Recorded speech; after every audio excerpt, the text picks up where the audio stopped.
പ്രിയ ദൈവജനമേ, ജീവിതത്തിൽ വലിയ ഒറ്റപ്പെടലും സങ്കടവും പ്രാർത്ഥനകൾക്ക് മറുപടി ലഭിക്കാത്തതുപോലുള്ള നിസ്സഹായതയും അനുഭവിച്ച് അസ്വസ്ഥരായിരിക്കുകയാണോ ഇപ്പോൾ നിങ്ങൾ?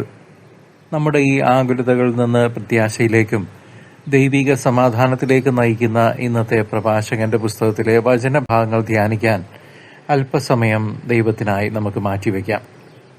അധ്യായങ്ങൾ 36 മുതൽ 38 വരെയുള്ള ഭാഗങ്ങളുടെ വിചിന്തനം. ദൈവത്തിന്റെ ജനമായ ഇസ്രായേലിന്റെ വിടുതലിനായുള്ള തീക്ഷ്ണമായ പ്രാർത്ഥനയോടെയാണ് ഈ ഭാഗം ആരംഭിക്കുന്നത്. ശത്രുക്കളുടെ മേൽ ദൈവത്തിന്റെ ശക്തി വെളിപ്പെടുത്താനും അവിടുത്തെ നാമം മഹത്വപ്പെടുത്താനും പ്രവാചകൻ യാചിക്കുന്നു. തുടർന്നുള്ള ഭാഗങ്ങളിൽ വിവേകമുള്ള ഹൃദയത്തെക്കുറിച്ചും നല്ലൊരു പങ്കാളിയെ തിരഞ്ഞെടുക്കുന്നതിന്റെ പ്രാധാന്യത്തെക്കുറിച്ചും വ്യക്തമാക്കുന്നുണ്ട്. രോഗാവസ്ഥകളിൽ വൈദ്യനെ ബഹുമാനിക്കേണ്ടതിന്റെയും ഒപ്പം ദൈവത്തിൽ ആശ്രയിക്കേണ്ടതിന്റെയും ആവശ്യകതയും ഈ അധ്യായങ്ങൾ അടിവരയിടുന്നു. നമ്മുടെ രോഗാതുരമായ അവസ്ഥകളിൽ ശാരീരിക സൗഖ്യത്തിനൊപ്പം ആത്മീയമായ ശുദ്ധീകരണവും ആവശ്യമാണെന്ന് വചനം ഓർമ്മിപ്പിക്കുന്നു. അധ്യായങ്ങൾ 39 മുതൽ 41 വരെ നിയമജ്ഞന്റെ ജ്ഞാനത്തെയും ദൈവത്തെ സ്തുതിക്കേണ്ടതിന്റെ ആവശ്യകതയെയും കുറിച്ചാണ് ഈ അധ്യായങ്ങൾ വിസ്തരിക്കുന്നത്. ദൈവത്തിന്റെ സൃഷ്ടികളെല്ലാം അതാതിന്റെ സമയത്ത് നല്ലതാണെന്നും അവിടുത്തെ പ്രവൃത്തികൾ കുറ്റമറ്റതാണെന്നും ജ്ഞാനി സാക്ഷ്യപ്പെടുത്തുന്നു. എങ്കിലും മനുഷ്യന്റെ ജനനം മുതൽ മരണം വരെ നീണ്ടു നിൽക്കുന്ന കഷ്ടപ്പാടുകളും ഭയവും മനസ്സിനെ അലട്ടുന്ന കാര്യങ്ങളും ഇവിടെ മറച്ചുവെക്കുന്നില്ല. മരണത്തിന്റെ അനിവാര്യതയെക്കുറിച്ചും ദുഷ്ടന്മാരുടെ നാശത്തെക്കുറിച്ചുമുള്ള ഓർമ്മപ്പെടുത്തലുകൾ മനുഷ്യനെ വിനയമുള്ളവളാക്കാൻ സഹായിക്കുന്നു. ഈ ലോകത്തിലെ സകല സമ്പത്തിനേക്കാളും ദൈവഭയമാണ് ഒരുവന് യഥാർത്ഥ സംതൃപ്തി നൽകുന്നതെന്ന് വചനം സമർത്ഥിക്കുന്നു. അധ്യായങ്ങൾ 42 മുതൽ 44 വരെയുള്ള ഭാഗങ്ങളുടെ വിചിന്തനം. ലജ്ജിക്കേണ്ട കാര്യങ്ങളും അല്ലാത്തവയും വേർതിരിച്ച് കാണിച്ചുകൊണ്ട് മനുഷ്യന്റെ ആന്തരിക വിചാരങ്ങളെപ്പോലും അറിയുന്ന ദൈവത്തെ ഇവിടെ അവതരിപ്പിക്കുന്നു. പ്രകൃതിയിലെ അത്ഭുതങ്ങളായ സൂര്യൻ, ചന്ദ്രൻ, നക്ഷത്രങ്ങൾ, മഴവില്ല് എന്നിവയിലൂടെ വെളിപ്പെടുന്ന ദൈവത്തിന്റെ അതിമഹത്തായ ജ്ഞാനത്തെ ജ്ഞാനി വാഴ്ത്തുന്നു. ഈ പ്രപഞ്ച അത്ഭുതങ്ങളുടെ വിവരണത്തിന് ശേഷം പൂർവ്വപിതാക്കന്മാരുടെ വിശ്വാസ ജീവിതത്തെയും അവരുടെ സൽപ്രവൃത്തികളെയും അനുസ്മരിക്കാൻ വചനം ആവശ്യപ്പെടുന്നു. ഹാനോക്ക്, നോഹ തുടങ്ങിയ നീതിമാന്മാരിലൂടെ ദൈവം ലോകത്തിന് നൽകിയ കാരുണ്യവും ഉടമ്പടിയും ഈ ഭാഗത്ത് സ്തുതിക്കപ്പെടുന്നു.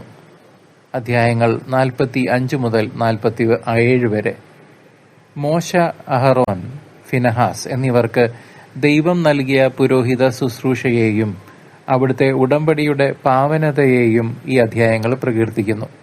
തുടർന്ന് വാഗ്ദത്ത നാട്ടിലേക്ക് ജനത്തെ നയിച്ച ജോഷുവയുടെയും കാലബിന്റെയും ധീരതയും സമൂവേൽ പ്രവാചകന്റെ വിശ്വസ്തതയും അനുസ്മരിക്കുന്നുണ്ട്.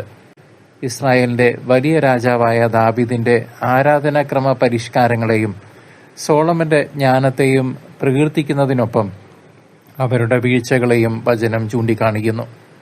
ദൈവത്തോട് വിശ്വസ്തത പുലർത്തുന്നവർക്ക് മാത്രമേ അവിടുത്തെ കൃപ നിലനിർത്താൻ കഴിയൂ എന്ന് ഈ ചരിത്രം വ്യക്തമാക്കുന്നു.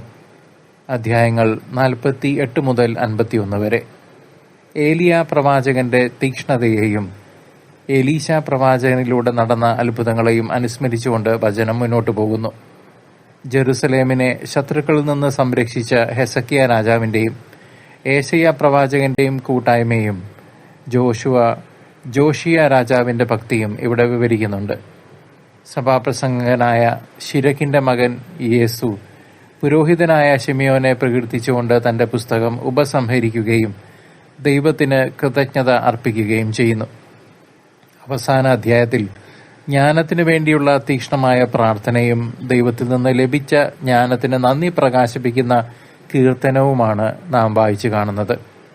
പ്രിയ ദൈവജനമേ, ഈ തിരുവചന ഭാഗങ്ങൾ മനുഷ്യഹൃദയത്തിന്റെ ആഴമേറിയ ദൈവദാഹത്തെയും ആത്മീയ ശൂന്യതയെയുമാണ് വെളിപ്പെടുത്തുന്നത്.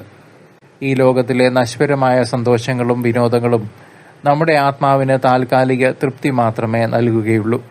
ദൈവവചനത്തിൽ നിന്ന് പുറപ്പെടുന്ന നിത്യമായ സമാധാനം മാത്രമേ മനുഷ്യന്റെ ആന്തരിക ശൂന്യതയെ പൂർണ്ണമായി നികത്തുകയുള്ളൂ. ദൈവത്തിലേക്ക് തിരിയുമ്പോൾ മാത്രമാണ് കഷ്ടപ്പാടുകളുടെ മരുഭൂമിയിലും നമ്മുടെ ആത്മാവ് തണുപ്പ് കണ്ടെത്തുന്നത്. സഭാപിതാക്കന്മാരുടെ പഠനമനുസരിച്ച് പൂർവ്വപിതാക്കന്മാരുടെ സൽപ്രവൃത്തികൾ ക്രിസ്തുവിലുള്ള പൂർണ്ണതയുടെ നിഴലുകളായിരുന്നു.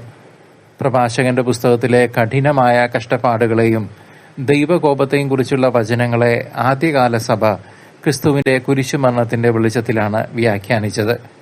കഷ്ടപ്പാടുകൾ ദൈവത്തിന്റെ ശിക്ഷയല്ല, മറിച്ച് മനുഷ്യനെ വിശുദ്ധീകരിക്കാനുള്ള സ്നേഹത്തിന്റെ വഴികളാണെന്ന് അവർ പഠിപ്പിച്ചു.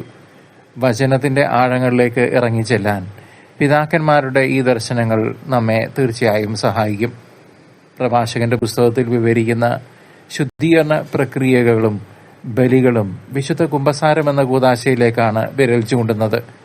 പൂർവ്വപിതാക്കന്മാർ അനുഭവിച്ച മന്നയും ജ്ഞാനത്തിന്റെ വിരുന്നുമെല്ലാം വിശുദ്ധ കുർബാന എന്ന പരമമായ കൂദാശയുടെ മുൻകുറികളാണ്. പാപങ്ങൾ ഏറ്റുപറഞ്ഞ് ഹൃദയം ശുദ്ധീകരിച്ച് ബലിപീഠത്തെ സമീപിക്കുമ്പോൾ ദൈവിക കൃപകളാൽ നാം ഓരോരുത്തരും നിറയ്ക്കപ്പെടുന്നു. കൂദാശകളിലൂടെ ലഭിക്കുന്ന ഈ കൃപകൾ ദൈവവുമായുള്ള നമ്മുടെ ബന്ധത്തെ കൂടുതൽ ദൃഢമാക്കുകയും ചെയ്യും. പ്രിയ സഹോദര സഹോദരി, ഈ ലോക ജീവിതം അവസാനിക്കുമ്പോൾ നാം നേരിടേണ്ടി വരുന്ന അന്തിമ വിധിക്കായി ഇന്നത്തെ വചനഭാഗങ്ങൾ നമ്മെ ഒരുക്കട്ടെ. നാം ചെയ്യുന്ന സൽപ്രവൃത്തികളും ദൈവഭയവും മാത്രമാണ് മരണത്തിനപ്പുറം ദൈവസന്നിധിയിൽ നമുക്ക് കൂട്ടായി ഉണ്ടാവുക. ദൈവത്തിന്റെ മുഖം നേരിട്ട് ദർശിക്കുന്ന ആനന്ദകരമായ ആ സ്വർഗീയ സൗഭാഗ്യത്തിനായി നാം ഭൂമിയിൽ ഇപ്പോൾ തന്നെ ഒരുങ്ങേണ്ടതുണ്ട്. നിത്യജീവൻ എന്ന ലക്ഷ്യത്തിലേക്ക് കണ്ണുനട്ട് ജീവിക്കാൻ ഈ ദൈവവചനം നമ്മെ നിരന്തരം ഉദ്ബോധിപ്പിക്കുന്നു.